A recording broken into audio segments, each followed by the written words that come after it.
This week, you may have heard there is a nationally televised shouting match between grown men in primetime television. The first debate featured President Donald Trump aggressively interrupting Joe Biden and flouting the rules of the night's decorum.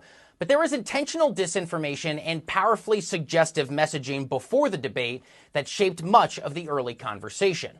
Here's an example. Conservative radio host Todd Starnes posted this tweet Tuesday morning. Word on the street is that Joe Biden got tonight's debate questions in advance. This is a reckless statement with no basis in fact that quickly went viral. It's been retweeted more than 18,000 times in just one day, and a similar statement was also spread more than 3,000 times on Facebook. And here's the source. A radio interview on KXEL in eastern Iowa made by author and conspiracy theorist Jerome Corsi, an associate of notorious dirty trickster Roger Stone. The information I've just gotten, and I think it's always been accurate, is that Joe Biden has been given the questions from Fox's Chris Wallace, and he's being prepared on the exact questions he's going to be asked. Every debate has conspiracy theories. A Fox News spokesperson replied, "This is entirely false and any assertion otherwise is patently absurd."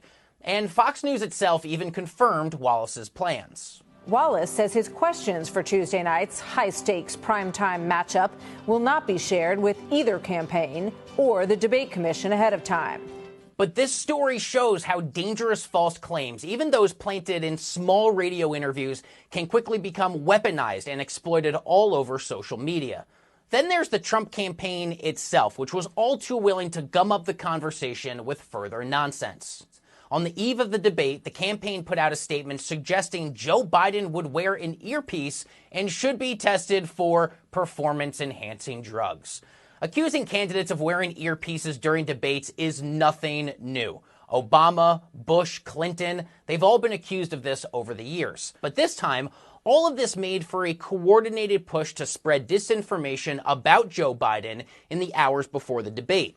Right-wing commentators flooded social media with the earpiece conspiracy alone, and a vicious cycle of false info reaches millions of Americans in hours. Remember, there's a vice presidential debate next week and 2 more Trump-Biden showdowns. There is no doubt social media will again become a wasteland of false information. So be careful with what you read and be extra careful with what you share.